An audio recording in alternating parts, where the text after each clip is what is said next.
નમસ્કાર.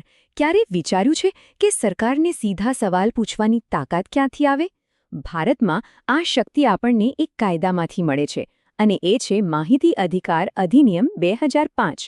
આજે આપણે આ જ કાયદાના સૌથી અગત્યના હિસ્સા એટલે કે પ્રકરણ 2માં જરા ઊંડા ઉતરીશું. ચાલો સમજીએ કે આ બધું કામ કઈ રીતે કરે છે. ખરેખર આ એક બહુ મોટો સવાલ છે ને? કોઈ પણ લોકશાહીમાં સરકારી તંત્રને જવાબદાર બનાવવું કઈ રીતે?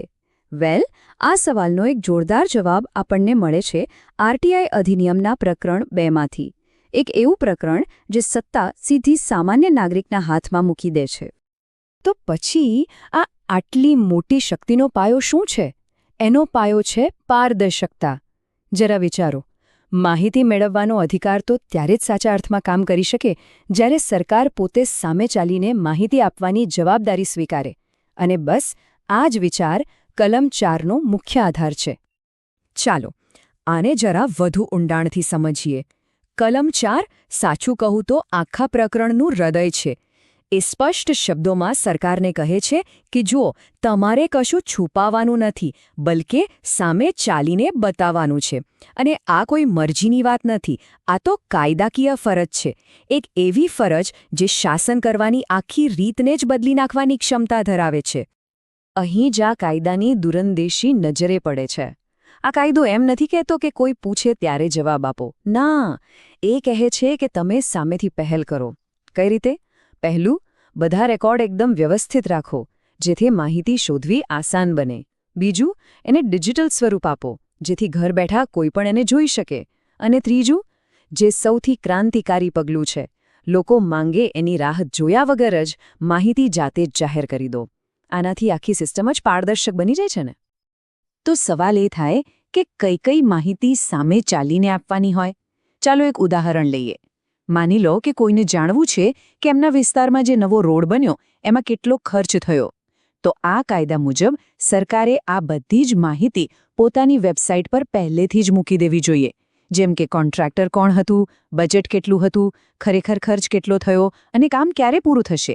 એટલું જ નહીં, કયા અધિકારીની શું ફરજ છે અને માહિતી મેળવવા માટે પીઆઈઓ એટલે કે જનમાહિતી અધિકારી કોણ છે એ બધું જ જાહેર કરવું ફરજિયાત છે. સારું, તો સરકારની ફરજો વિશે તો આપણે વાત કરી, પણ ધારો કે કોઈ એવી માહિતી જોઈએ છે જે સામેથી જાહેર નથી કરવામાં આવી, તો પછી શું? ત્યારે શું કરવું? ચાલો હવે એ જોઈએ કે કલમ 5 અને 6 હેઠળ એક નાગરિક તરીકે આપણને કયા અધિકારો મળ્યા છે. આની પ્રક્રિયા છે ને એકદમ સીધી અને સરળ રાખવામાં આવી છે. જુઓ, દરેક સરકારી વિભાગમાં એક ખાસ અધિકારીની નિમણૂક થયેલી હોય છે, જેને આપણે પીઆઈઓ કહીએ છીએ. આ જ અધિકારી આપણો સંપર્ક બિંદુ છે. આપણે બસ એક અરજી કરવાની છે, જે લેખિતમાં પણ ચાલે અને ઓનલાઈન પણ ચાલે. એની સાથે એક નજીવી ફી જોડીને અરજી સીધી પીઆઈઓને પહોંચાડી દેવાની. બસ આટલું જ. અને હવે આવે છે આ કાયદાની સૌથી સુંદર અને શક્તિશાળી વાત. કારણ આપવું જરૂરી નથી. હા, બિલકુલ, કોઈને પણ એ જણાવવાની જરૂર નથી કે આ માહિતી શા માટે જોઈએ છે. કારણ કે માહિતી માંગવી એ આપણો અધિકાર છે, કોઈની મહેરબાની નથી. આ એક નાનકડું વાક્ય છે ને, એ સરકારી તંત્ર અને સામાન્ય નાગરિક વચ્ચેના સંબંધની આખી વ્યાખ્યા જ બદલી નાખે છે. અને જુઓ, આ કાયદાની ખૂબી એ છે કે એ કોઈને પાછળ નથી છોડતો. જો અરજી કરનાર વ્યક્તિ ગરીબી રેખા નીચે એટલે કે બીપીએલ કેટેગરીમાં આવતા હોય તો એમને પેલી નજીવી ફી પણ ભરવાની નથી. એમને ફીમાંથી સંપૂર્ણ મુક્તિ મળે છે. આ વાત સુનિશ્ચિત કરે છે કે આર્થિક સ્થિતિ ક્યારેય માહિતી મેળવવાના અધિકારની આડે ન આવે. સાચા અર્થમાં લોકશાહી આને જ કહેવાય. ઓકે, તો અરજી તો કરી દીધી, પણ હવે જવાબ ક્યારે મળશે? કારણ કે સમય અહીં બહુ જ અગત્યનો છે. જો જવાબ મહિનાઓ સુધી ન મળે તો એ માહિતીનો કોઈ અર્થ નથી રહેતો. આ જ વાતને ધ્યાનમાં રાખીને કલમ 7માં સમય મર્યાદા નક્કી કરવામાં આવી છે. ચાલો જોઈએ કે એ નિયમો શું છે. આમાં સમય મર્યાદા બિલકુલ સ્પષ્ટ છે. જો મામલો કોઈના જીવન કે સ્વતંત્રતા સાથે જોડાયેલો હોય તો જવાબ ફક્ત 48 કલાકમાં આપવો પડે છે. આ બહુ મોટી વાત છે. અને સામાન્ય માહિતી માટે 30 દિવસની સમયમર્યાદા છે. પણ જો સરકાર માહિતી આપવાની ના પાડે તો તેઓ ખાલી ના કહીને છટકી ન શકે. ના પાડવાનું સ્પષ્ટ અને લેખિત કારણ આપવું એમના માટે ફરજિયાત છે. હવે એક બીજો સવાલ. શું દરેક એટલે કે દરેક પ્રકારની માહિતી માંગી શકાય છે? તો જવાબ છે ના. આ કાયદો અમર્યાદિત નથી. એમાં અમુક વાજબી કારણોસર પ્રતિબંધો પણ મૂકવામાં આવ્યા છે. કલમ 8 અને 9માં એવી જ પરિસ્થિતિઓ વિશે વાત કરવામાં આવી છે જ્યાં માહિતી આપવાથી મુક્તિ મળી શકે છે. તો પછી એવી કઈ માહિતી છે જે આપવાનો ઇનકાર કરી શકાય? મુખ્યત્વે એવી માહિતી જેના જાહેર થવાથી દેશની સુરક્ષા કે સાર્વભૌમત્વને ખતરો ઊભો થાય, જેમ કે આપણી સેનાની કોઈ ગુપ્ત યોજના.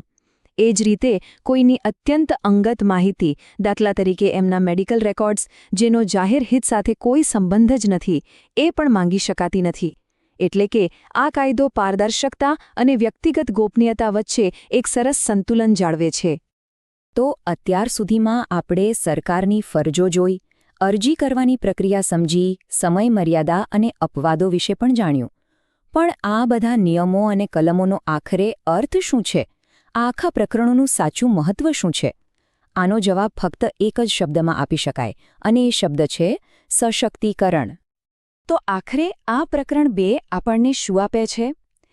એ આરટીઆઈની આખી પ્રક્રિયાને એકદમ સરળ બનાવે છે.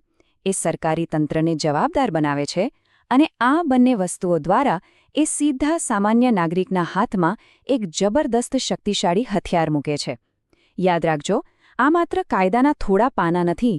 આ તો આપણી લોકશાહીને ધબકતી રાખવાનું એક સાધન છે. એટલે અંતમાં સવાલ એ નથી કે આપણે આ સાધનનો ઉપયોગ